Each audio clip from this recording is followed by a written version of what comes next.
자, 이 빌립보에 교회가 있었습니다. 빌립보라는 지역은 이 동서양을 잇는 중간 지점에 있습니다.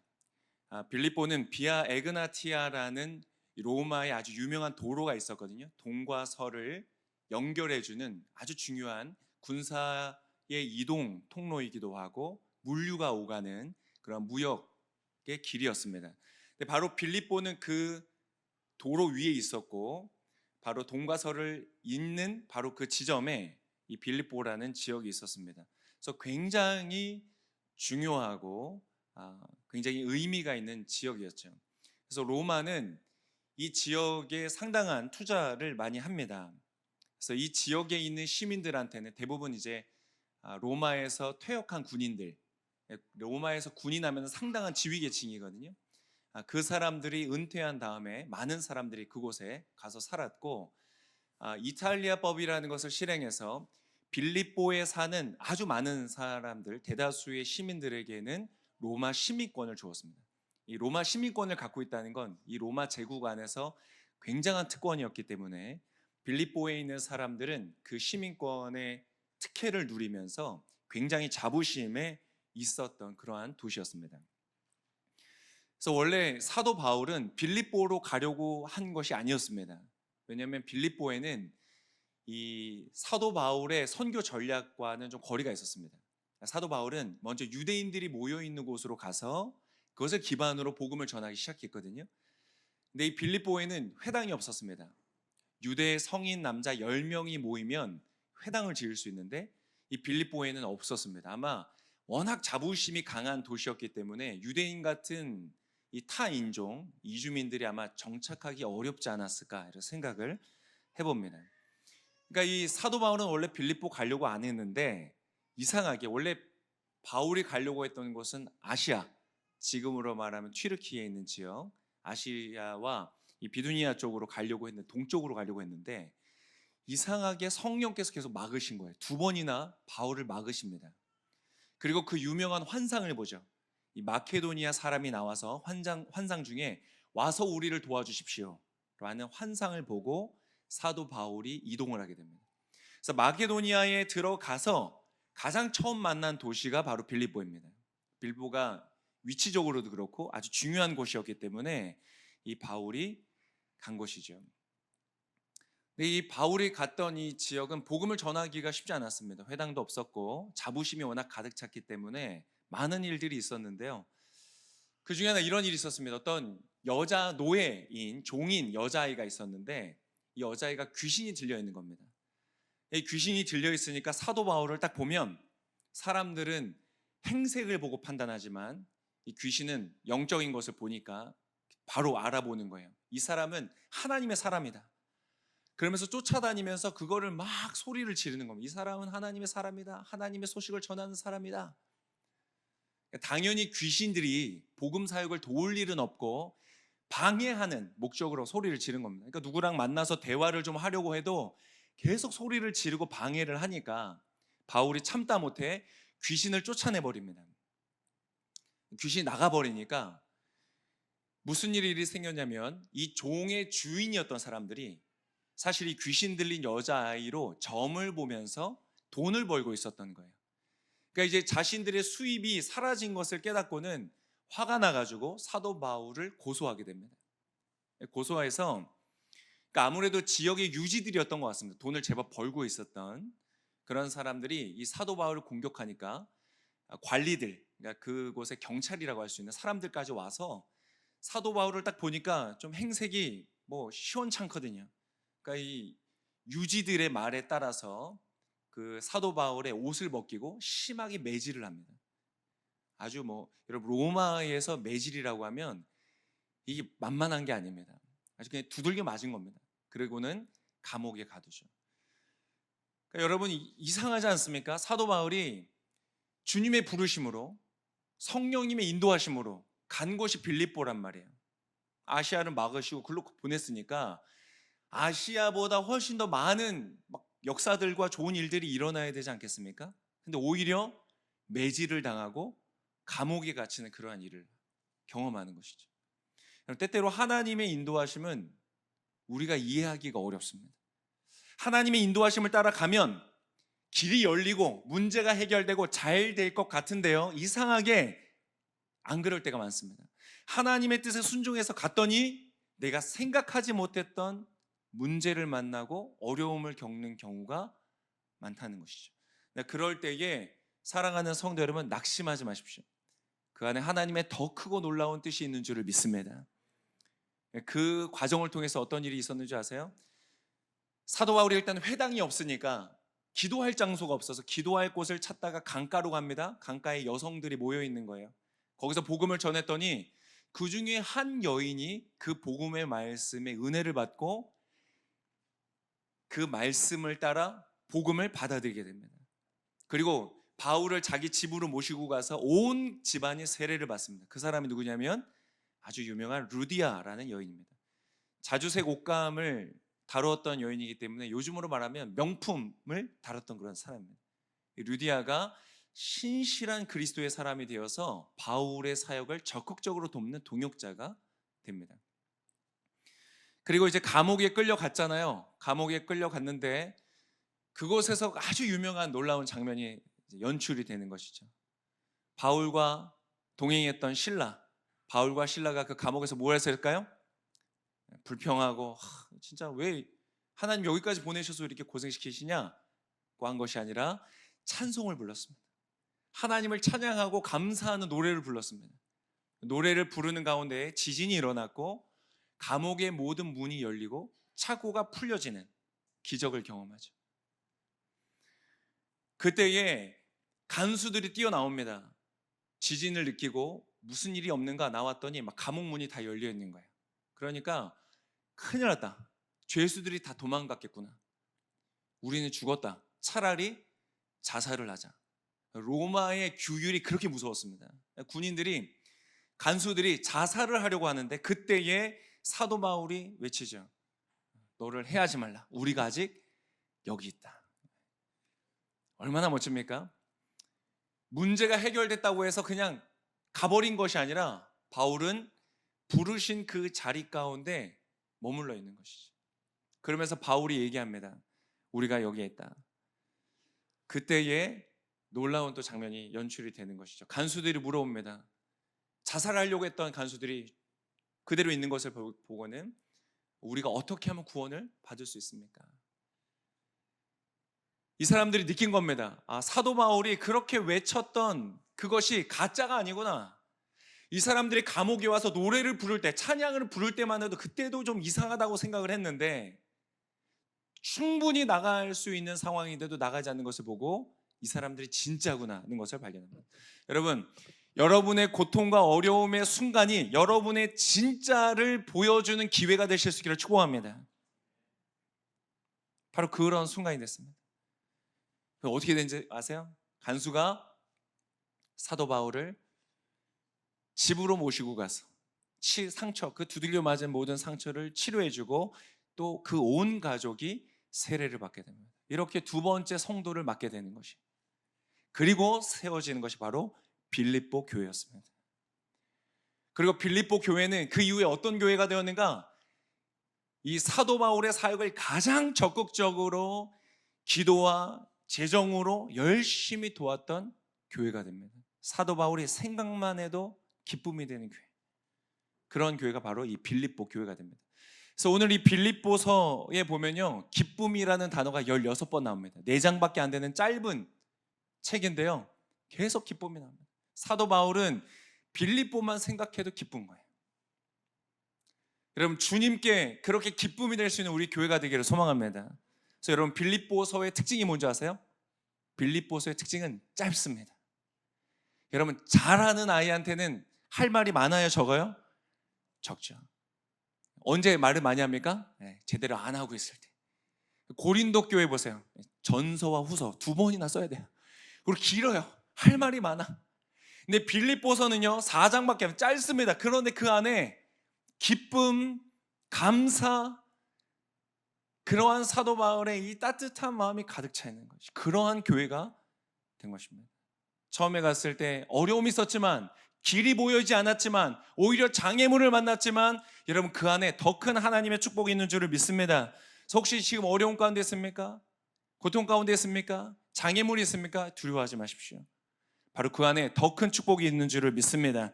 옆 사람에게 축복해 주십시오. 버티십시오. 버티십시오. 여러분, 그게 쉬운 게 아닙니다. 고린도후서 7장 5절에 보면 사도 바울이 이렇게 기록하고 있어요. 고린도후서 7장 5절입니다. 우리가 자막 한번 보여주시겠어요? 없군요. 네네, 제가 읽겠습니다. 우리가 마케도니아에 이르렀을 때 우리의 육체는 편치 못했고 사방으로는 환난을 당했습니다. 밖으로는 다툼이 있었고 안으로는 두려움이 있었습니다. 이렇게 말합니다. 사도 바울도 그게 쉬운 일이 아니었던 거예요. 그럼 어떻게 쉽겠습니까? 막 매질을 당하고. 근데 여러분, 진짜 바울 멋진 사람이에요. 여러분, 이렇게 된 다음에 그 다음날 감옥에 갇혔던 그 다음날 상부에서 사람이 옵니다.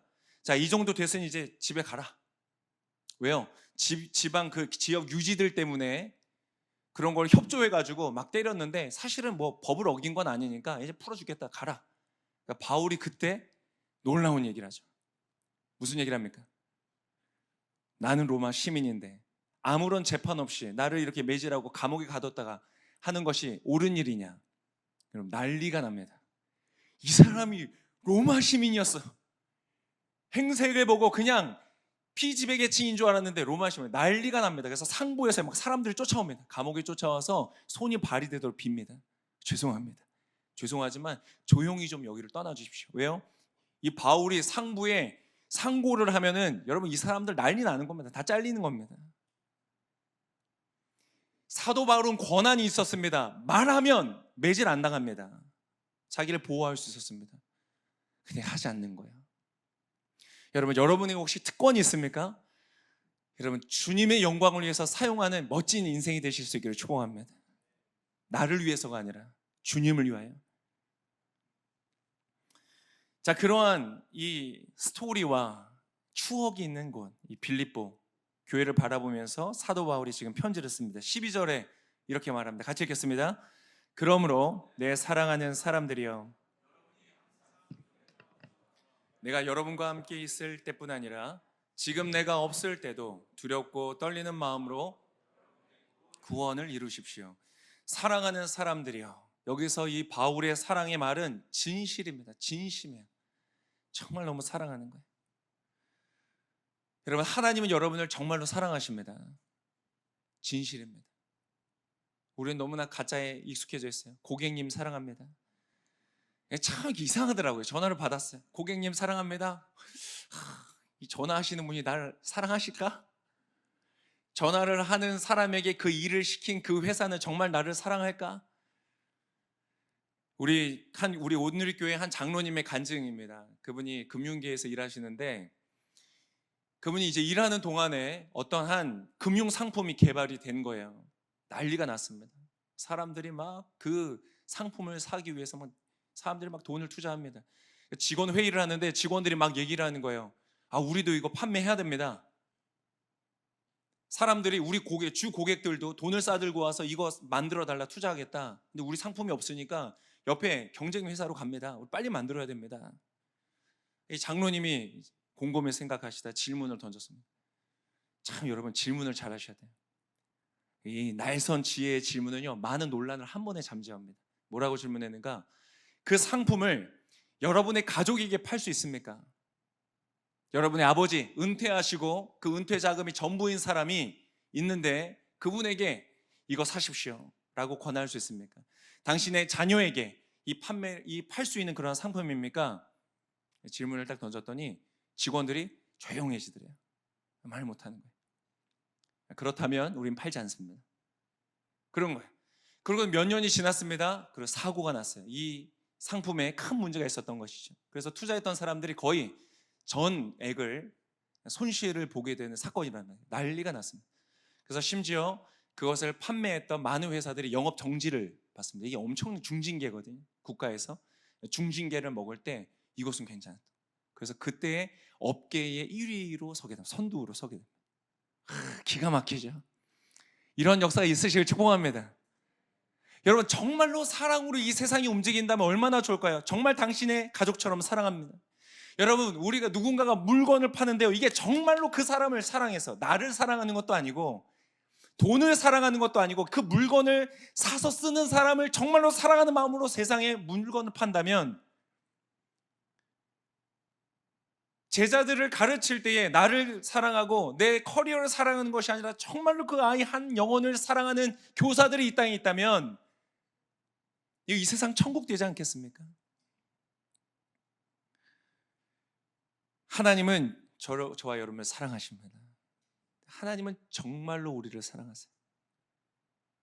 요한일서 4장 16절에 이렇게 기록하고 있습니다. 같이 읽겠습니다. 우리는 우리를 위한 하나님의 사랑을 알고 또한 믿었습니다. 하나님은 사랑이십니다. 누구든지 그 사랑 안에 거하는 사람은 하나님 안에 있고 하나님도 그 사랑 안에 있습니다. 하나님은 사랑이세요. 여러분이 한번 생각해 보세요. 가장 아름답고 가장 고귀하고 가장 신뢰할 만한 사랑을 상상해 보세요. 여러분, 그 사랑의 끝에는 하나님이 계십니다. 하나님이 우리 안에 넣어주신 거예요. 그 사랑에 대한 갈망을. 하나님의 사랑이세요. 그래서 하나님의 모든 일, 하나님이 계획하시는 모든 일의 목적은 사랑입니다. 하나님의 그 모든 것의 동기는 사랑이세요. 주님이 여러분에게 뭔가를 말씀하시잖아요. 그분의 목적과 동기는 무엇이냐? 여러분을 사랑하시기 때문에 그래요. 할렐루야. 이것은 너무나 놀라운 축복입니다. 그래서 주님 뭐라고 아까 말했어요? 사랑하는 사람들이요, 사도 바울이 이렇게 말하죠. 여러분, 두렵고 떨리는 마음으로 여러분의 구원을 이루십시오. 여러분, 이것의 동기와 목적은 사랑입니다. 우리 막 협박하는 게 아니에요. 어딘가로 푸시해서 뭔가를 이루고 싶은 것이 아니에요. 여러분을 정말 사랑하는 거예요. 그러면 사랑하는 사람한테 두렵고 떨림으로 일을 하라. 그게 왜 사랑입니까? 마음을 편안하게 하고 긴장을 풀고 여유 있게 살아라. 이게 축복이 아닐까요? 아니에요. 왜 두렵고 떨림으로 이루어가야 될까요? 너무나 소중하기 때문에. 여기서 구원을 이룬다는 것은 행위 구원이 아닙니다. 내가 율법 열심히 지켜서 하나님의 사랑을 받고 그런 게 아닙니다. 무엇이냐? 선한 목자 되시는 주님의 음성을 잘 듣고 그분을 쫓아가라. 왜? 그것이 진짜 축복이니까. 그 안에 진짜 생명과 축복이 있으니까. 내 계획을 가지고 내 계획을 좀 이루어주세요. 하나님을 끌어다가 내 계획을 성취하는 데에 쓰는 것은 진짜 기쁨과 축복과 생명이 있는 것이 아닌 거예요. 내 계획, 내 뜻이 이루어지는 그 자리는 진짜 생명의 자리가 아닌 겁니다. 구원의 자리가 아니에요. 주님이 나의 음성을 듣고 나를 따라오시는 것이 아니라 내가 주님의 음성을 듣고 주님을 따라가는 것이 진짜 축복인 줄 믿습니다. 믿으시길 축복합니다. 그러니까 너무나 소중한 것이기 때문에 두렵고 떨림으로 놓치면 안 되기 때문에 너무나 소중한 것을 따라가라고 얘기하고 있는 것이에요. 사도 바울이 이 얘기를 왜 하고 있습니까? 빌립보를 정말로 사랑해요. 그 안에 있는 성도들을 너무나 사랑하기 때문에. 여러분, 그래서 뭐라고 했습니까? 내가 있을 때에도 순종했지만 없을 때에도 내가 부재 중이라도 여러분 하십시오. 여러분, 이것은요, 이 부재 중이라는 거는 잠깐 떠나져 있는 뭐 그런 얘기가 아닙니다. 지금 이 편지를 쓰고 있을 때가 언제입니까? 빌립보서는 옥중서신이라고 하죠. 감옥에서 쓰는 겁니다. 로마의 감옥에서 쓰고 있습니다. 이미 그 전에 3차 선교 여행을 떠날 때, 이제 돌아올 때 주님께서 이미 알려주셨어요. 너에게 이제 고난이 있을 것이다. 너는 이제 너의 삶을 다할 것이다. 그러니까 만나는 사람들마다 그때 예언의 은사가 있었던 우리 성도들이 사도 바울 선생님 가지 마십시오. 예루살렘 가지 마십시오. 위험합니다. 당신에게 고난이 있을 것이고 잡혀갈 것이고 죽임을 당할 것입니다. 근데 사도 바울이 뭐라고 합니까? 나는 주를 위하여 내 목숨을 내놓는 것에 조금도 아깝지 않다. 그렇게 헤어진 겁니다. 그렇게 나는 지금 너희들과 다시 빌립보에 있는 사랑하는 이들을 만날 수 없습니다. 그러한 사람에게 마지막 유언처럼 말하는 거예요. 두렵고 떨림으로 구원을 이루십시오. 사랑하는 우리 오클랜드 오늘교회 성도 여러분, 주님을 믿고 살아갈 때에 우리 대충 살아가지 마십시다. 그냥 주일날 와서 예배드리고, 아름답고 중요한 일이고 좋은 일입니다. 여기에 오는 것도 아마 헌신해서, 정말 어려운 일인데 헌신해서 오시는 분들도 계실 거예요. 근데 그럼에도 불구하고 우리의 신앙이 일요일날 교회에 2시간에 머물러 있지 않기를 축복합니다. 주님을 따라간다는 거 어렵습니다. 고난을 만나요. 내가 원하지 않는 곳으로 가야 됩니다. 내 계획을 바꿔야 돼요. 내가 원하는 것을 포기해야 됩니다. 하지만 사랑하는 성도 여러분, 주님의 뜻을 따르는 것이 진짜 축복인 줄을 믿습니다. 그래서 바울의 오늘 목소리를 들으십시오. 두렵고 떨림으로 혹시 내가 주님의 음성을 놓치고 있지는 않은가? 주님의 뜻을 따른다고 착각하면서 내 욕심과 내 마음과 내 생각의 계획대로 혹시 지금 가고 있지는 않는가? 그걸 두렵고 떨림으로 이루어가는 것이죠. 우리가 이 말씀을 신뢰할 수 있는 이유는 이 사랑이 진실이기 때문에 그렇습니다. 13절에 이렇게 사도 바울은 이야기합니다. 13절 같이 읽겠습니다. 시작. 여러분 안에서 하나님의 기쁘신 뜻에 따라 결단하게 하시고. 저는 이 말씀을 개역개정 버전으로 너무 좋아하거든요. 개역개정 버전으로 한번 읽어볼까요? 13절 같이 읽겠습니다. 너희 안에서 행하시는 이는 하나님이시니 자기의 기쁘신 뜻을 위해 너희에게 소원을 두고 행하게 하시나니. 여러분 안에서 지금 일하고 계신 분은 하나님이신 줄 믿습니다. 여러분 이곳에 지금 앉아 계신 분들, 여러분 어떻게 와 계세요? 하나님이 여러분 안에 일하고 계세요. 놀라운 축복입니다. 하나님은 신실하시고 좋으시고 나를 너무나 사랑하시는 분이기 때문에 그분이 일하신다는 건 놀라운 축복이에요. 여러분 기뻐하십시오. 하나님 여러분 안에서 일하고 계십니다. 근데 여러분 그분이 일하시는 방식이 굉장히 독특해요. 그분이 지시하시고 못하면 체벌하시고 이렇게 일하시는 것이 아니에요. 오늘 본문에 뭐라고 했습니까?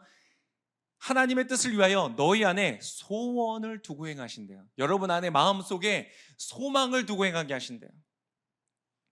얼마나 좋습니까? 제 멘토 되시는 목사님께서 저한테 그러한 지혜의 말씀을 주신 적이 있어요. Love your God with all your heart. 온 마음 다해서 주님 사랑해라. 그리고 나서 do whatever you want. 네가 원하는 대로 살아. 얼마나 좋습니까? 막 이거 하나 저거 하나 막 제재를 받으면서 살아가라는 것이 아니에요. 온 마음 다해서 주님을 사랑하면 어떻게 되는 줄 아세요? 내가 주님이 기뻐하시는 것을 기뻐하게 됩니다. 주님이 소중히 여기신 것을 소중히 여기게 돼요. 주님이 원하신 것을 내가 원하게 됩니다. 여러분 그러한 인생을 살아가시기를 축복합니다. 내가 원하는 것을 위하여 살아가고 그 원하는 것을 얻기 때문에 진정한 행복과 기쁨과 생명을 누리게 되는 삶, 그것이 주님이 우리에게 주기를 원하시는 삶입니다.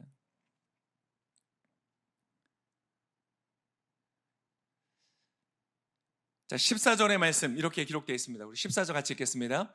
무슨 일을 하든지 여러분은 불평이나 분쟁이 없이 하십시오. 여러분 우리 교회가 불평과 분쟁이 없는 교회가 되기를 소망합니다. 여러분 갈등 없는 교회는 될 수 없습니다. 불가능합니다. 갈등이 어떻게 없을 수가 있겠습니까? 실수가 없는 교회, 잘못이 없는 교회, 그런 교회 없습니다. 우리 얼마나 실수가 많아요. 사랑하는 배우자한테도 실수를 많이 하는데 전혀 알지 못하는 서로에게 어떻게 실수를 안 합니까? 여러분 교회 오면요 서로에게 실수하고 잘못하고 지혜가 부족하고 다 결핍되어 있습니다. 지혜도 부족하고 사랑도 부족하고 매너도 부족하고 다 부족합니다. 그렇지만 분쟁과 불평이 없는 교회는 될 수 있습니다. 그것은 불강력이 아니라 우리의 선택이기 때문이죠. 여러분 우리가 불평과 분쟁이 없는 교회가 되기를 소망합니다. 분쟁 없는 교회는 돈 있는 교회 아닙니다. 건물 있는 교회 아닙니다. 여유 있는 교회 아닙니다. 그런 교회 될 필요 없습니다. 그 대신 뭐가 있으면 되는가? 인내 있는 교회, 참아주는 겁니다. 여러분 혹시 누가 거슬리게 하십니까? 성도님 부탁드립니다. 10번만 참아주십시오. 10번 참았는데도 계속 거슬리십니까? 저에게 찾아오세요. 저의 손 붙잡고 같이 20번만 참으십시다. 그래도 거슬리세요? 그러면은 어쩔 수 없죠. 예수님의 십자가 생각하면서 10번만 더 참는 겁니다. 그래도 거슬리세요? 어쩔 수 없습니다. 그때는 제가 교회를 옮기는 걸 허해해 드리도록 하겠습니다. 어떤 교회가 분쟁 없는 교회가 되는가? 인내가 있는 교회, 사랑과 용서가 있는 교회, 주님 닮아가는 교회, 그런 교회 되면 분쟁과 불평이 없습니다. 여러분 그런 교회 되시기를 축복합니다. 옆 사람에게 말씀해 주십시오. 약속해 주십시오. 제가 불평하지 않을게요. 왜 안 하세요? 지금 순종 안 하시는 거죠 지금?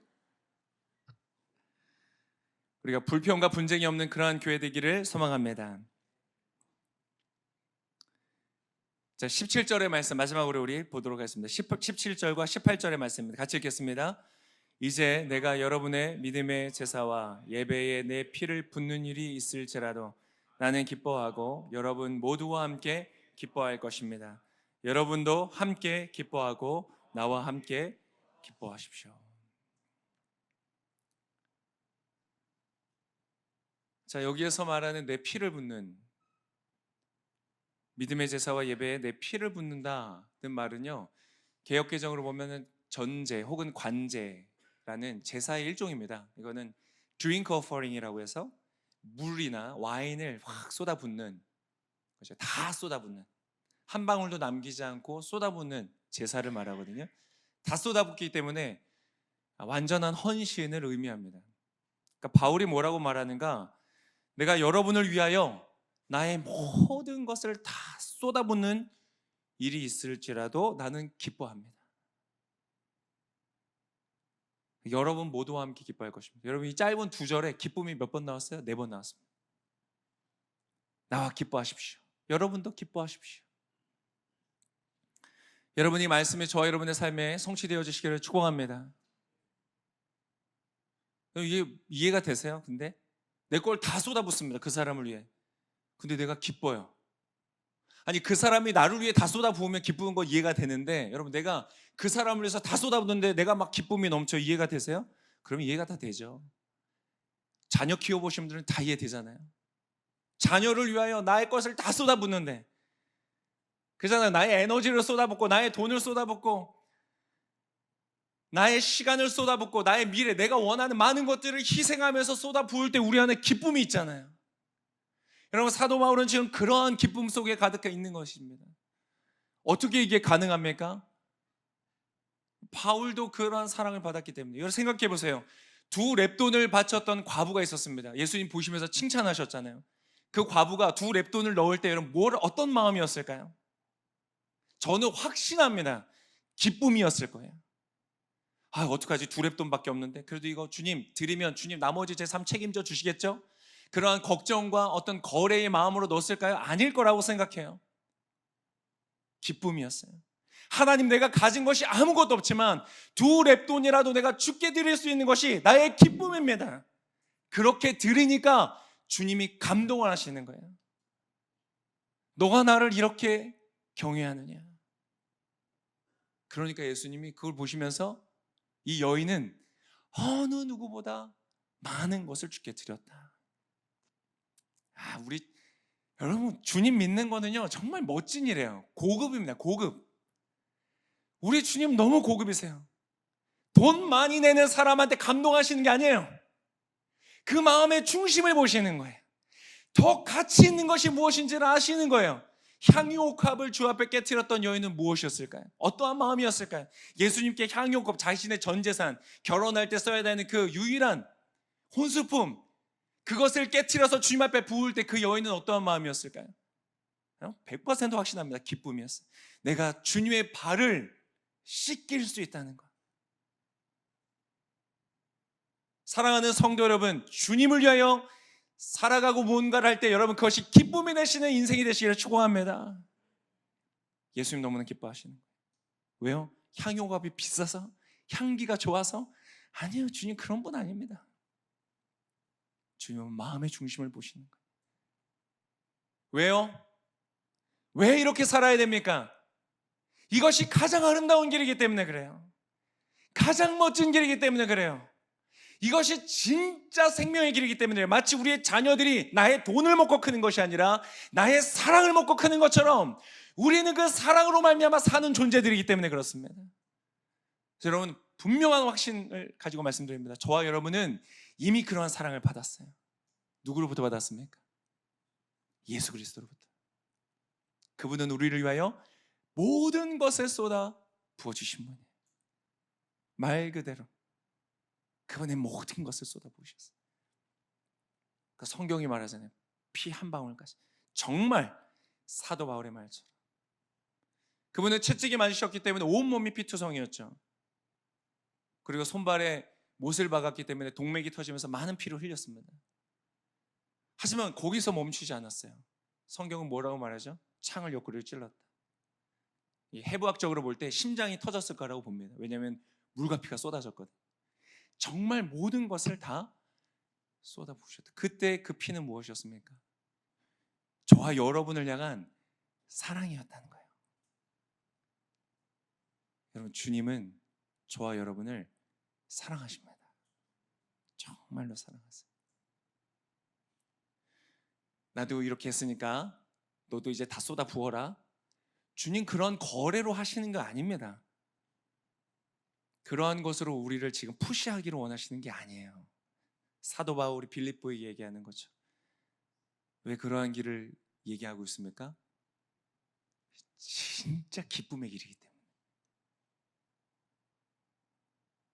나의 필요를 채우고 나의 기준을 만족시키고, 교회가 이래야지, 성도라면 이래야지, 당신 이래야지, 내 기준대로 맞추고 내가 원하는 것을 원하게 얻고, 그러면 어떠한 기쁨이 있을 수 있겠죠. 그러나 사랑하기 때문에 나를 쏟아붓는 그 삶을 통해 오는 기쁨과 생명은요, 어떤 것과도 비교할 수 없는 것입니다. 그것이 바로 오늘 본문에서 말했던 하늘의 별과 같이 빛나는 인생이 될 것이다. 저는 제 자녀들이 하늘의 별처럼 빛나는 인생이 되기를 소망합니다. 얼마나 멋져요. 하늘의 별처럼 빛난다는 것은 변하지 않는다는 것이고,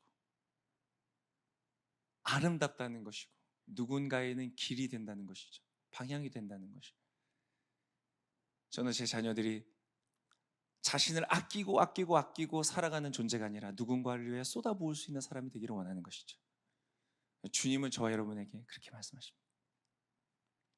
그리고 뒷일을 걱정하지 마십시오. 우리가 쏟아부으면 주께서 채우십니다. 예수 그리스도의 복음은 십자가에서 끝나지 않습니다. 부활과 영광으로 끝나는 것이죠. 저와 여러분의 믿음의 여정은 부활과 영광으로 끝나게 될 줄을 믿습니다. 이 아름다운 초대에 우리가 응답하기를 소망합니다. 우리 같이 찬양할까요?